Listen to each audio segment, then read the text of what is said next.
Nako, ito na nga ba ang sinasabi natin from day one na walang followers, walang supporters. Itong si, ano ba yan? Retired Captain, ano ba yan? Clemente ba yon? Enrique.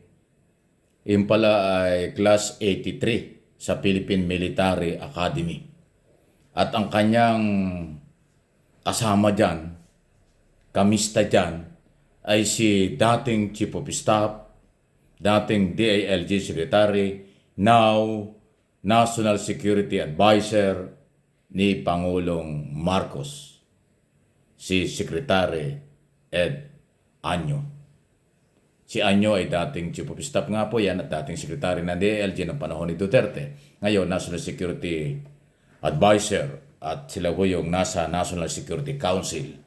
Ang sinasabi po ngayon ni Secretary Anyo, mista ni retired Captain Enrique, sarili lang ni Enrique ang kanyang mga sinasabi at hindi yan sa kabuuan ng Class 83. Ibig sabihin, inilaglag, hindi sinuportahan ni General Anyo at ng kanyang mga kasamahan itong kapitan na nagpapakilalang siya ay merong gustong gawin at pabagsakin ang ating pamahalaan under President Marcos Jr. So, wala talaga pala siyang tauhan.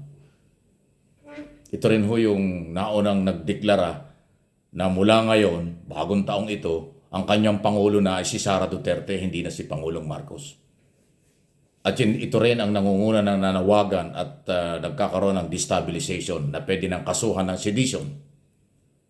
Di ba? So kung yung mismong kanyang mista o yung Class 83 ay walang suporta, ay di lalo na.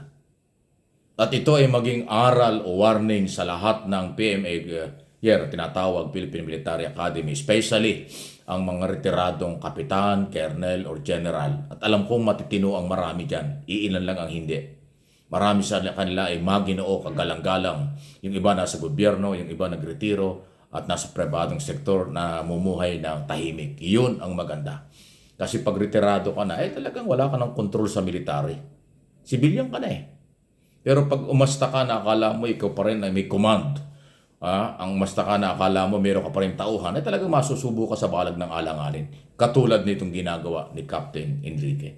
Na ultimo yung mista niya ay hindi siya sinuportahan. At sinabing pang sarili lang na kanyang opinion at kanyang ginagawa yun. Walang suporta ang kanilang mista. Kung yung mismong Class 83, walang suporta, ano pa kaya yung ibang class, di ba? Hindi lalo na yung mga aktibo, lalong hindi makikialam. Lagi kong sinasabi at pinanindigan, ang ating mga military ngayon at pulis ay mga professional at hindi po yan nagpapagamit kailanman. Dahil nadala na sila sa maraming mga pag-aklas ng araw, gamit na gamit sila, pero wala namang nangyari. Civilian government pa rin nagpatakbo, kawawa pa rin yung iba, hindi ba? At naging pansarili lang na galaw ng mga politician ang paggamit sa militar para sa destabilization o pagbabagsak ng gobyerno na wala namang kahinatnan. Dahil lahat ng pagpapabagsak sa gobyerno, illegal, labag sa saligang batas. Kaya nga dapat kasuhan na ng sedition para non-bailable offense, kulong ang dapat ho ay makulong. Nang gugulo, pinanser nito at supporters nito, pati mga vlogger, dapat kasuhan din. Kasi ang panggugulo ay ginagawa nila. Dapat ngayong taong ito ay pagkakaisa at palakasin ang ating mga batas at panagutin ang dapat managot. Di ba? Ganun po dapat ayaw nilang tumigil. So, tingnan natin. Kaya nga sinachallenge natin ang ating gobyerno, especially ang PNP. Dapat kasuhan nila. Hindi pwede ang warning lang. Hindi pwede ang ganun lang. Kailangan ipakita nila. Sapat na yung ebidensya. Yung nilalabas sa social media tungkol sa mga kanilang gusto mangyari, sapat na yan. Natatawa nga ako, merong isang general, retired general. Noong araw, naniniwala ako sa kanya ngayon, pero laki na kanya pinagbago. Ibang-iba na siya ngayon. Ano ba yan? Totoo ba yung sinabi niya? Fake news lang daw siya kasuhan, huwag na daw sa sedition. Gagawa-gawa kayo ng mga kalokohan tapos kayo mamimili ka kung anong kaso mo. Ano ka? Hello? Totoo ba sinabi mo yun, General? Grabe naman. Nung araw, ang taas ng respeto ko sa iyo, pero kung ganyan ang mga banggit mo, mukhang na-influensyahan ka ng mga fake news talaga. Na-influensyahan ka ng mga vlogger na pinaniwalaan mo na inilagay ka sa balag ng alanganin. Eh, di ba, General? Ikaw nga i-retired General eh. Ang taas dapat ng kredibilidad mo. Ang taas sa dapat ng iyong pagkatao. General Macanas, di ba? General, sir, good morning. Nung araw pinapanood kita at dahil respetado kitang general, pero ngayon na isinasangkot ka rito at ikaw hinahanap ka para kasuhan, eh karapat dapat lang kasi iba talaga yung galaw mo eh. 'Di ba? Retired general ka. Alam mo ang gobyerno, alam mo ang military. Bakit ka naniwala doon kay Maharlika? Nabudol ka noon. Kaya ang lakas ng loob nun, ang tapang noon eh dahil nagtatago sa Amerika or wala dito sa Pilipinas, umuwi siya rito. Dito niya gawin yung kanyang mga sinasabi. Tingnan natin kung anong gagawin sa kanya. Puro libelo sa sinasabi nun eh.